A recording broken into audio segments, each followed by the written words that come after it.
Hello नमस्कार मेरे साथियों, जोहार क्लासेस के यूट्यूब चैनल पर आप सभी दोस्तों का सभी का स्वागत है। और हमारा जो सेशन चल रहा था जिसमें राजस्थान की प्रमुख लोक देवियाँ चल रही है, कल वाले वीडियो में हमने 2-3 लोक देवियों के बारे में पढ़ा।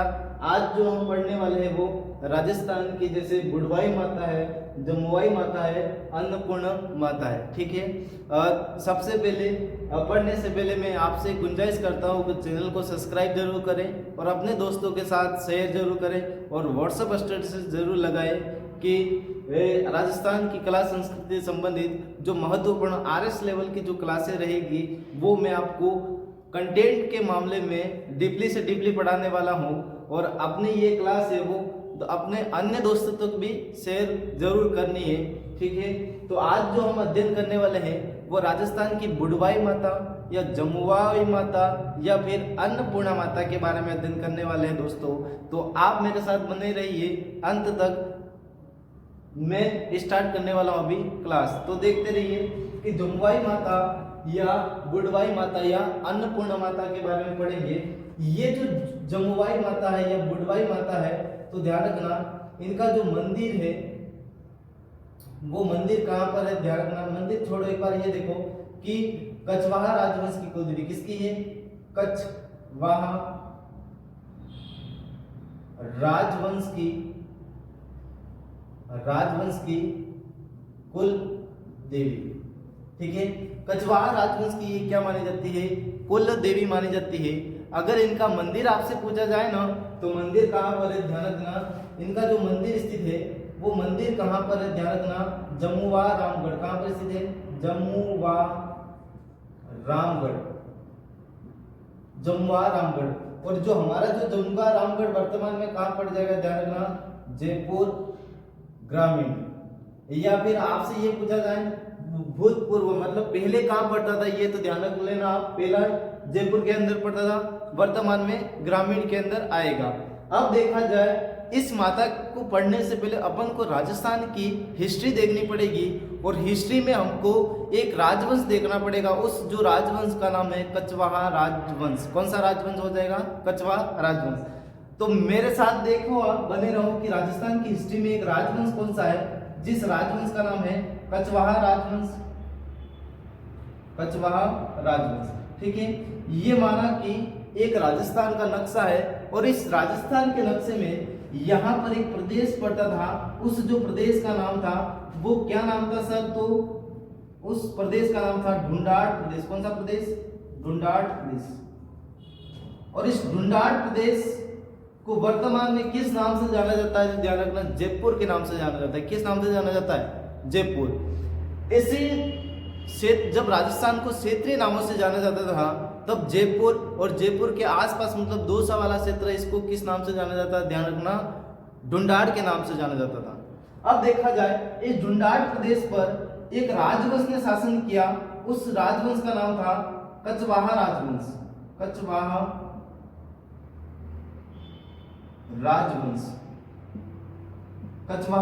राजवंश हो जाएगा।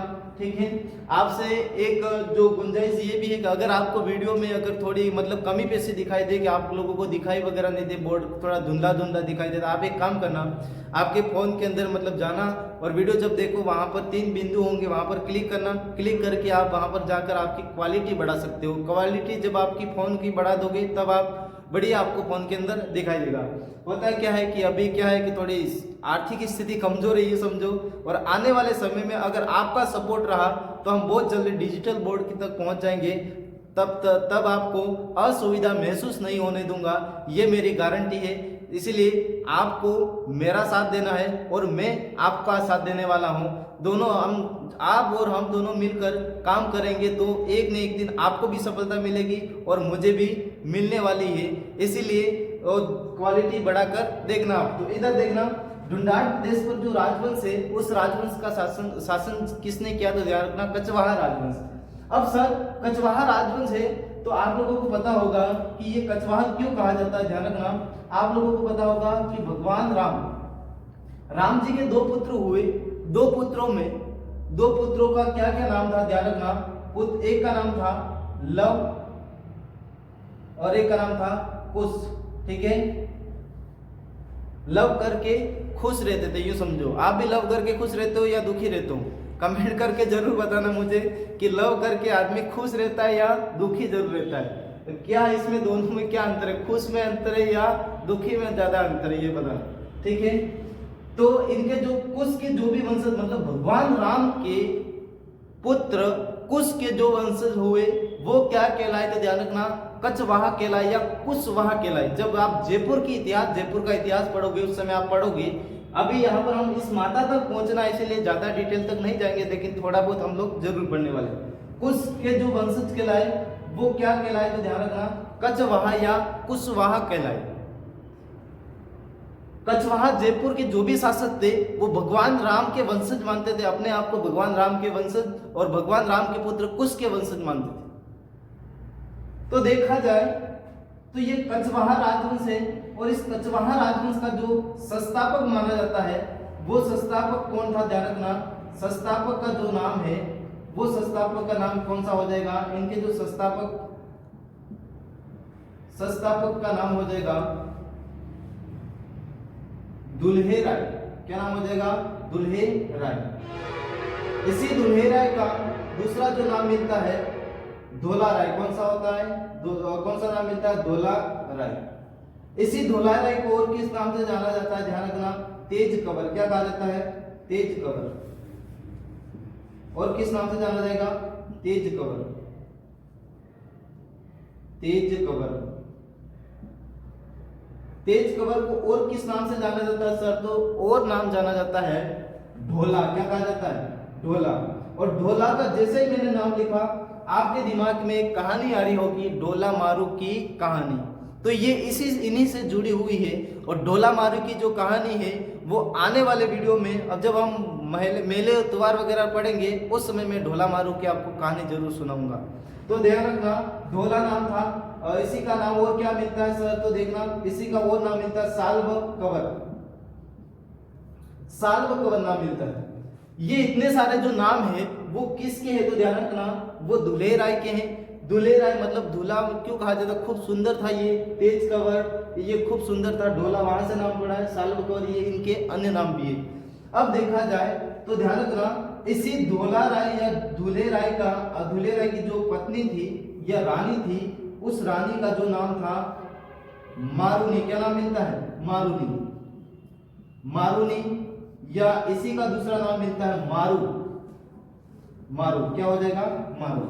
ध्यान रखना, इसी दुल्हे राय या इसी तेजकरण धोला राय का जो पत्नी का जो नाम मिलता है वो क्या मिलता है, तो ध्यान रखना, वो मिलता है मारुनी या मारू। अब देखा जाए इन दोनों के प्रोसेस से एक पुत्री जन्म होती है इनकी। उस पुत्री का नाम क्या है, तो ध्यान रखना, पुत्री का जो नाम हो जाएगा वो हो जाएगा बुडवाई माता। कौन सी माता, सॉरी बुडवाई लिखते हैं, माता नहीं लिखेंगे, बुडवाई। बुडवाई पुत्री होती है, और इस पुत्री की जब मृत्यु हो जाती है तब ये पुत्री है जो ये क्या करते थे, बुडवाई चमत्कार दिखाती। अपने आम भाषा में भी कहते हैं कि जो लोग जो अपने बड़े मर जाते हैं तब कहते हैं उनको बाबे डोकरे के रूप में पूछते हैं कि नहीं पूछते हैं, कमेंट करके जरूर बताना। वैसे ही बाबे डोकरे अगर कुछ भी वगैरह पूछ के वगैरह खाते हैं किसी मतलब घरों के अंदर, या फिर हमारे जो रीति रिवाज है उसके अंदर बताया गया है कि रीति रिवाज जब निभाते हम तो कुछ भी नया अन्न वगैरह उत्पन्न करते हैं तो सबसे पहले बाबे डोकरे की धोक वगैरह लगाते हैं। तो माता के द्वारा भी कुछ चमत्कार दिखाए गए, और इस जो माता का चमत्कार बहुत खतरनाक था, ध्यान रखना। इससे पहले हम लोगों को कछवाहा राजवंश की राजधानी देखनी पड़ेगी।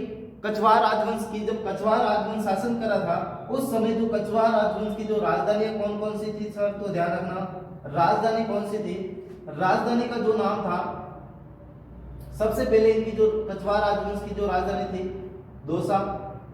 दौसा के नाम के बाद थी माची, और माची के बाद थी जो कौन सी थी, ध्यान रखना, आमेर।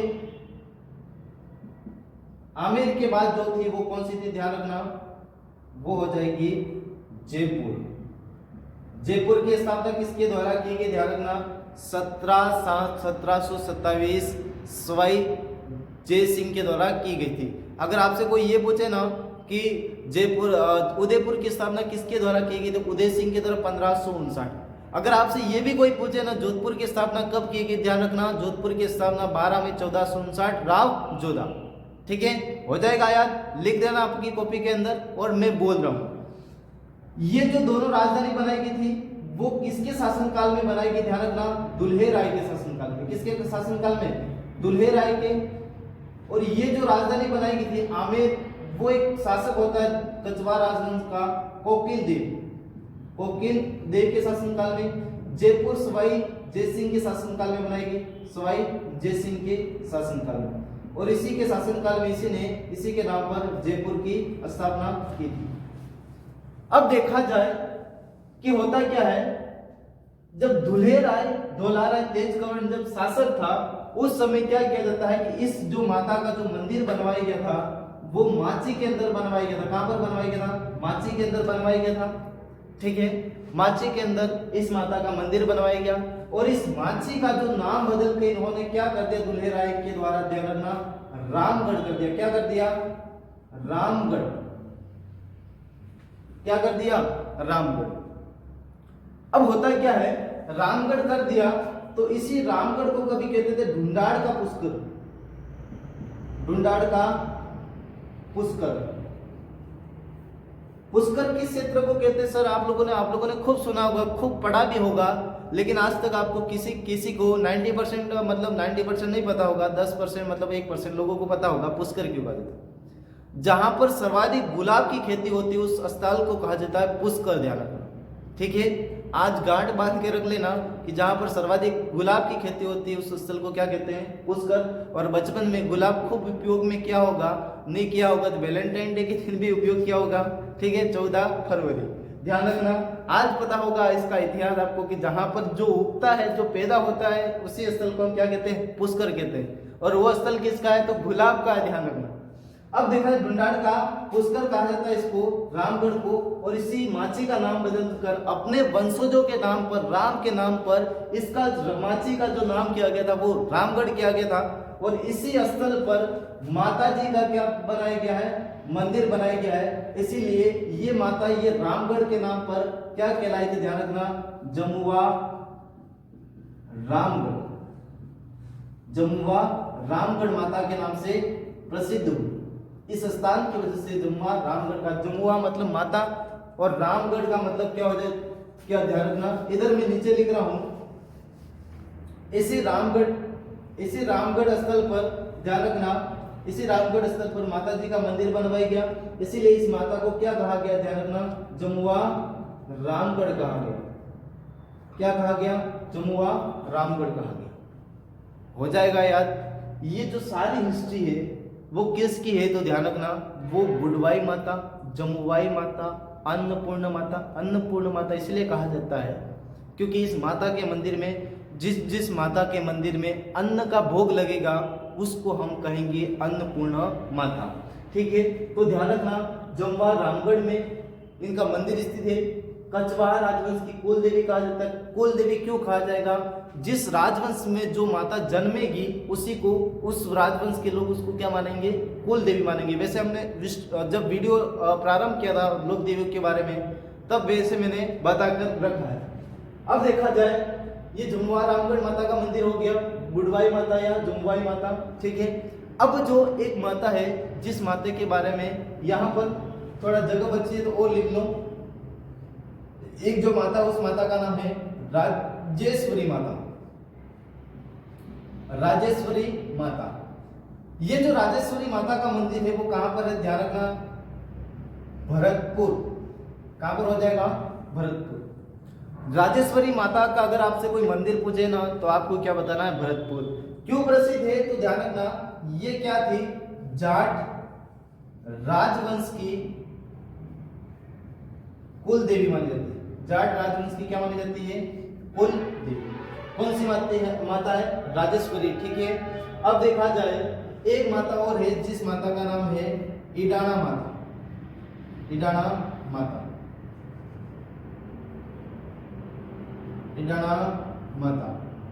और इडाना माता का जो मंदिर है वो कहां पर स्थित है, ध्यान रखना।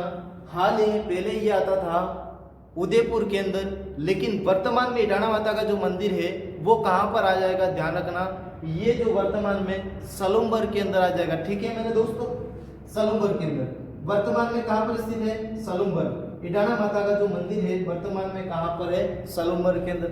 अब सर ये इडाना माता क्यों प्रसिद्ध है, तो ध्यान रखना, इडाना माता इसलिए प्रसिद्ध है कि ये अग्नि स्नान के लिए, क्यों प्रसिद्ध है, अग्नि स्नान के लिए। कौन सी माता प्रसिद्ध है, ध्यान रखना, इडाना माता। बंबोर नामक स्थान पर इसका मंदिर बना हुआ है। बंबोर, आपसे कोई पूछे स्थान का भी नाम पूछे तो स्थान कौन सा हो जाएगा, स्थान जो हो जाएगा बंबोर, बंबोर। यहाँ पर इडाना माता का मंदिर है, ये सलुम्बर के अंदर आता है वर्तमान में। अब होता है क्या है कि सर अग्नि स्थान कैसे क्यों प्रसिद्ध है, तो जैसे उदयपुर, डूंगरपुर, बांसवाड़ा वाले लोगों को वैसे ही पता होगा, अन्य लोगों को भी पता होगा, लेकिन मैं एक बार बता ही देता हूँ कि ऐसा बताया जाता है कि मंदिर के, इडाना माता के मंदिर में जितना भी चढ़ावा किया जाता है, उस चढ़ावा, जैसे चुंदड़ी वगैरह है, अगरबत्ती वगैरह है, नारियल वगैरह वहाँ पर रखे जाते हैं। और इडाना माता के मंदिर में ऐसा बताया जाता है अचानक से आग लगती है, और आग लगने के बाद जो भी मतलब चढ़ावा है वो जल जाता है, और माता जी का मंदिर, मतलब माता जी को ऐसा बताया जाता है कि माता जी अग्नि स्नान करते हैं, ऐसा बताया जाता है। लेकिन जो माता का मंदिर है वो बंबोर वहाँ पर स्थित है, सलुम्बर के अंदर आ जाएगा। ठीक है, ये माता सर्वाधिक क्यों प्रसिद्ध है, तो अग्नि स्नान के लिए प्रसिद्ध है। राजेश्वरी माता है वो जाट राजवंश की कुल देवी है, और इनका जो मंदिर है भरतपुर के अंदर आ जाएगी। बुढ़वाई माता, जमुवाई माता, अन्नपूर्ण माता कछवाहा राजवंश की कुल देवी है, और मंदिर जमुआ, रामगढ़, जयपुर ग्रामीण। अगर ये पूछे ना आपसे कोई कि मंदिर का निर्माण किसके द्वारा करवाया गया, ध्यान रखना, मंदिर का जो निर्माण करवाया गया था वहां पर हम वैसे पढ़ चुके हैं, तो यहाँ पर एक बार और लिख देता हूँ, दुल्हे राय, इनकी क्या थी, पुत्री थी दुल्हे राय या तेजकरण, तेज कंवर, या इन्हीं का नाम मिलता है साल्व कंवर, इन्हीं का नाम मिलता है ढोला, और इन्हीं का जो नाम मिलता है वो क्या मिल जाएगा, ध्यान रखना, धोला राय। एक बार सेकंड ग्रेड के अंदर प्रश्न आया था, क्या प्रश्न आया था, तो सुनो, प्रश्न ये आया था कि दुल्हे राय या तेजकरण ने 2 शादियां की थी, एक तो इनकी पहले से थी, और एक तो इनकी बचपन में हो गई थी, और एक इनके हिसाब से थी जिससे शादी हो रही थी। जिससे बचपन में हो रखी थी उससे मिलन हुआ नहीं था, तो ध्यान रखना, जब इनकी शादी हुई थी वो 3 वर्ष की आयु में हो गई थी, मतलब पुष्कर अजमेर के अंदर हुई थी, ऐसा बताया जाता है। मारू और ढोलाक की जो शादी हुई थी 3 वर्ष की आयु में हुई थी, और ये सेकंड ग्रेड के अंदर प्रश्न पूछा गया था। तो सर उस समय मारू की जो आयु थी वो कितनी थी, 2 वर्ष कुछ बताई जाती है। ठीक है, तो ये पूछा जाएगा आपसे इनकी दोनों की शादी क्यों हुई थी वहां पर, तो वहां पर जब बचपन में शादियां वगैरह हो जाती थी पहले जमाने में, और मुकलावा बाद में था। मुकलावा का मतलब होता है जो मतलब लड़की जब शादी लायक हो जाएगी, मतलब उम्र हो जाएगी, इसके बाद भेजी जाती है। ठीक है, ये जो माता जी का बारे में बताएं, एक माता और है, उस माता के बारे में और अध्ययन करेंगे। तब तक मैं इसको मिटा देता हूं, मिटा तो कुछ नहीं, मैं काट दूंगा। चल रहा है, रोकना है वीडियो थोड़ी देर में, रोकना। ठीक है, मिटा दिया है मैंने। और देखा जाए आगे वाली जो लोक देवी, उस लोक देवी का नाम है शीला माता। कौन सी माता हो जाएगी, शीला माता। अब देखा जाए शीला माता के बारे में भी थोड़ी हिस्ट्री है, वो देखनी पड़ेगी हमको। शीला माता, इससे पहले मैं थोड़ी बहुत बातें लिख देता हूँ शीला माता के बारे में। शीला माता, ठीक है, आप लोगों ने एक मूवी देखी होगी शीला की जवानी, देखी एक नहीं देखी, शीला की जवानी।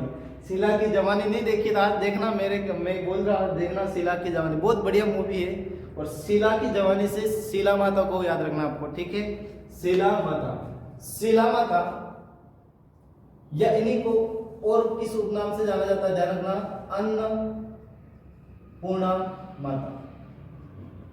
अन्नपूर्णा माता, शीला माता या अन्नपूर्णा माता।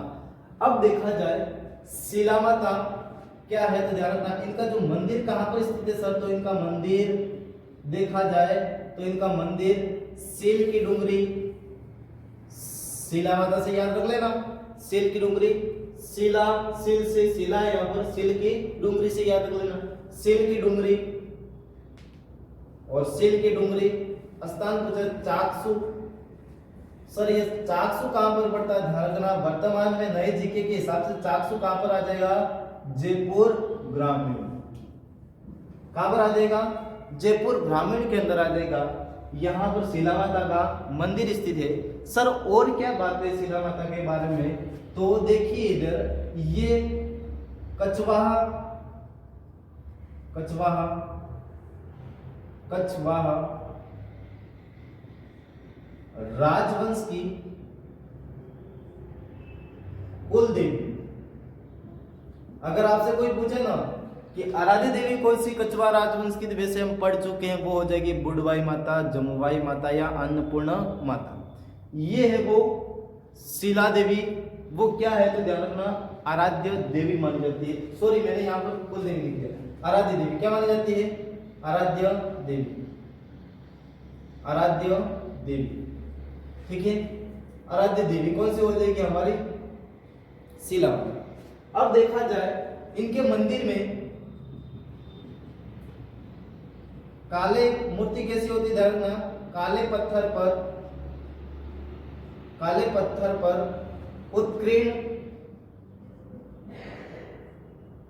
8 भुजाओं वाली, 8 भुजाओं वाली मूर्ति। मतलब जो मूर्ति है वो मूर्ति मंदिर के अंदर है और मंदिर में जो मूर्ति है वो 8 भुजाओं वाली है। और कैसे पत्थर पर उत्कीर्ण है, ध्यान रखना, काले पत्थर पर उत्कीर्ण है। काले पत्थर पर उत्कीर्ण, और भी मैं बता रहा हूं, एक बार इधर देखो कि काले पत्थर पर उत्कीर्ण इस माता का मंदिर, सॉरी मूर्ति। अगर आपसे कोई पूछे ना कि नोट डाल के लिख देना आप लोग, कि नोट डाल के क्या लिखोगे कि काले पत्थर पर उत्कीर्ण। अगर 18 भुजाओं वाली देवी का नाम पूछे, 18 भुजाओं वाली, तो 18 भुजाओं वाली जो देवी है, भुजाओं वाली, वो कौन सी हो जाएगी, ध्यान रखना, वो हो जाएगी हमारी त्रिपुरा सुंदरी माता, त्रिपुरा सुंदरी माता। या फिर इसी त्रिपुरा सुंदरी माता को हम और किस नाम से जानते हैं, तो तरताई माता के नाम से जानते हैं। और इनका मंदिर कहां पर है सर, तो ध्यान रखना, इनका जो मंदिर है वो तलवाड़ा बांसवाड़ा के अंदर स्थित है, तलवाड़ा जिला, सॉरी तलवाड़ा बांसवाड़ा के अंदर स्थित है। कल मैंने ये भी बताया था आपको कि तलवाड़ा के नाम से राजस्थान के अंदर कितने मंदिर, कौन से स्थल किस रूप में प्रसिद्ध है।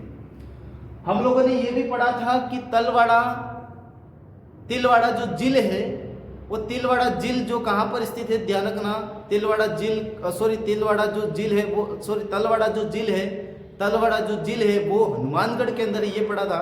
अगर तिलवाड़ा सभ्यता आपसे कोई पूछे ना, तो आप ये बताना कि तिलवाड़ा जो सभ्यता है वो कहां पर स्थित है सर, तो वो स्थित है बाड़मेर के अंदर। और तलवाड़ा नाम से माताजी का जो मंदिर है वो कहां पर है, तो बांसवाड़ा के अंदर हो जाएगा, नहीं होता है। और क्या याद रखना है, तो ध्यान रखना आपको मेला याद रखना, क्या याद रखना, मेला। मेला जो भरता है, मेला 2 बार भरेगा किसी भी माता का, एक जो मेला भरता है चैत्र, और एक जो मेला भरेगा आश्विन माह में। चैत्र और आश्विन माह के अंदर क्या भरेंगे, मेले भरेंगे। अब देखा जाए तो माताजी के मंदिर के बारे में क्या है, तो ध्यान रखना। अब इनकी हिस्ट्री कैसे है, तो हिस्ट्री देखा जाए, मैं यहाँ पर बना रहा हूँ राजस्थान का, सॉरी एक बार देखेंगे, ऐसे ही बना देता हूं मैं कि ये है राजस्थान, बनाता हूं मैं एक बार राजस्थान बनाता हूं।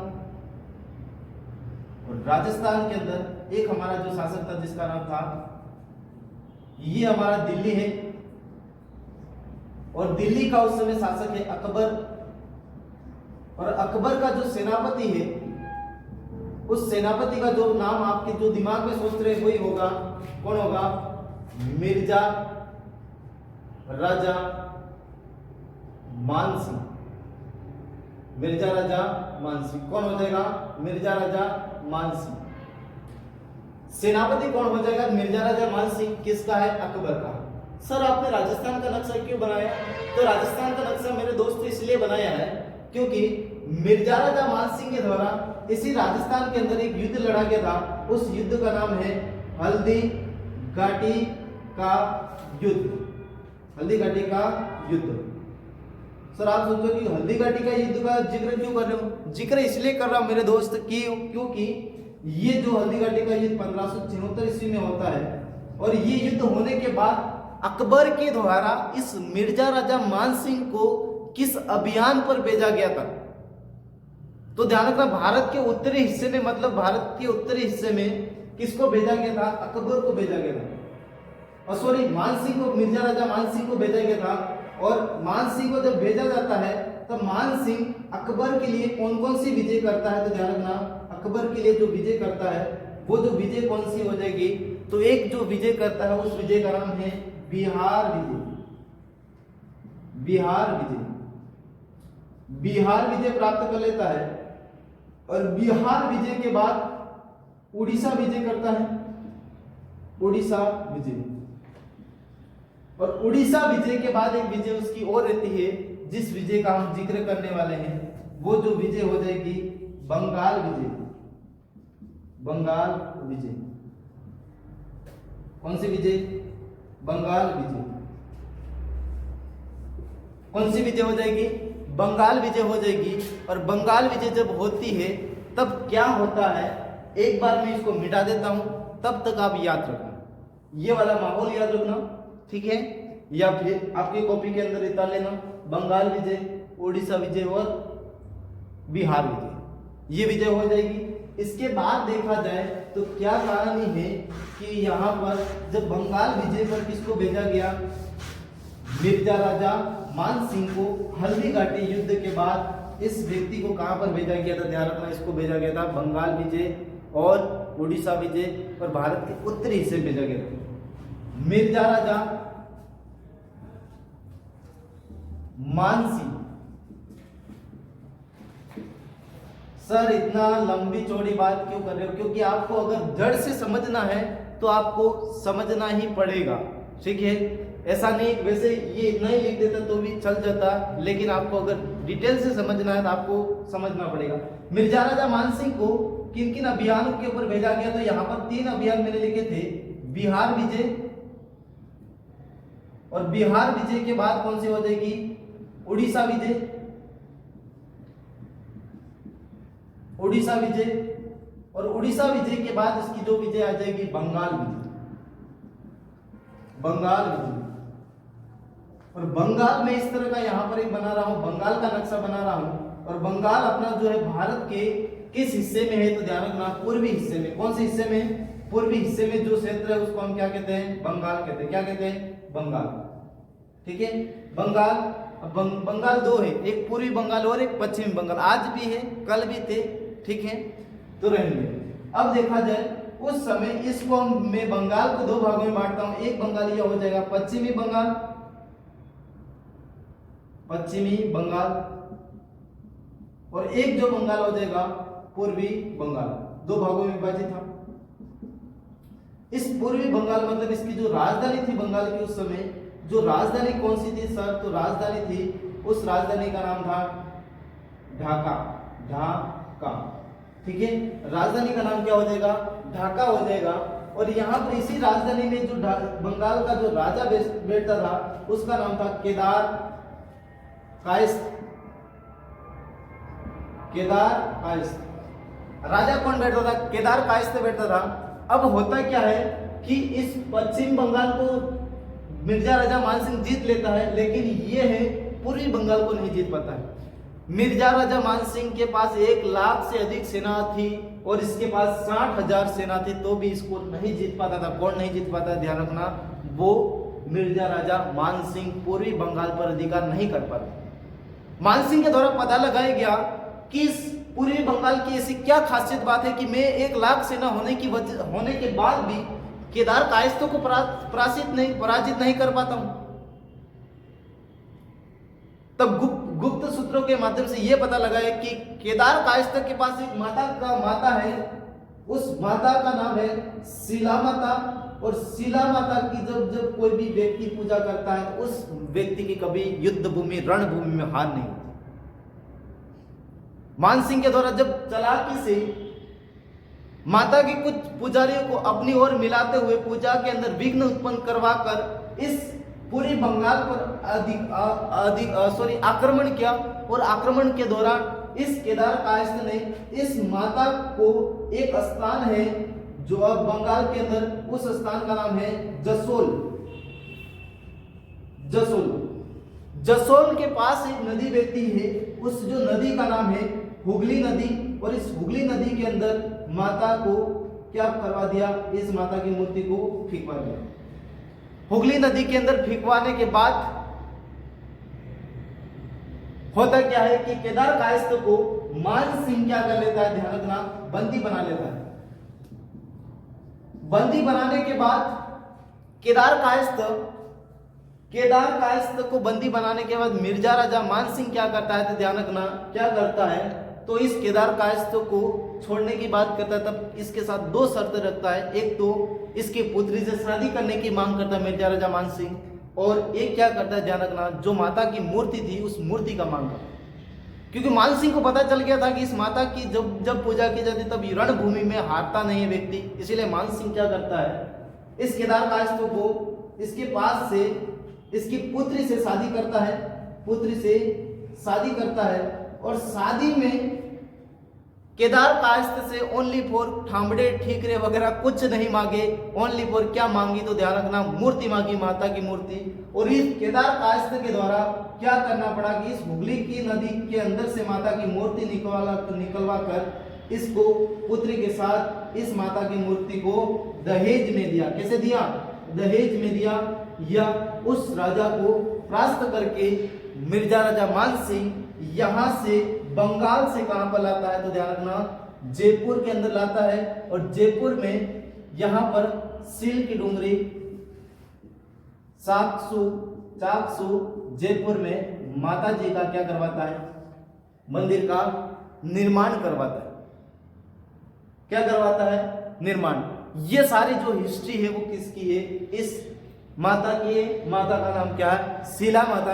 अगर आपसे ये सारा समझाने के बाद भी अगर कोई पूछे ना कि आपको नहीं भी याद रहे कि मिर्जा राजा मानसिंह के द्वारा किस माता के मंदिर का निर्माण करवाया गया, ध्यान रखना, शिला माता मंदिर का निर्माण मैं यहाँ पर लिख देता हूँ, नहीं याद रहेगा तो इस मंदिर का जो निर्माण का करवाया गया था वो किसके द्वारा करवाया गया, ध्यान रखना, मिर्जा राजा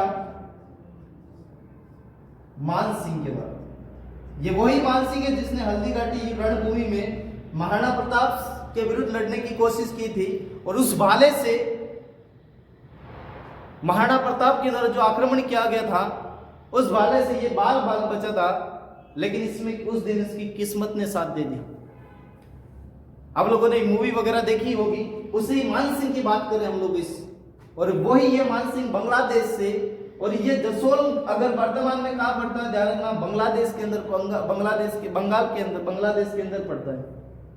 ठीक है मेरे दोस्त, ये जो मिर्जा राजा मानसिंह की कहानी थी, और मिर्जा राजा मानसिंह कैसे इस माता को लाता है, और बाद में इसीलिए ये कछवाहा राजवंश की आराध्य देवी कहने जाने लगी। और कछवाहा राजवंश इस माता को आराध्य देवी के रूप में पूजते हैं। और आराध्य देवी क्योंकि इसकी जो भी पूजा करते थे वो क्या करते थे, कभी रणभूमि में हारते नहीं थे। आज के इस वीडियो में इतना ही। वीडियो को शेयर करना अपने दोस्तों के साथ, और कल मिलते हैं अपन एक नए वीडियो के साथ राजस्थान की कुछ लोक देवियाँ लेकर। तब तक के लिए आप सभी को धन्यवाद, और सभी को जय हिंद। स्वस्थ रहे, सुखी रहे, और खूब सारी मेहनत करें, अपने जीवन में खूब सारे नए मुकाम हासिल करें। और मिलते हैं कल दूसरे वीडियो के साथ में।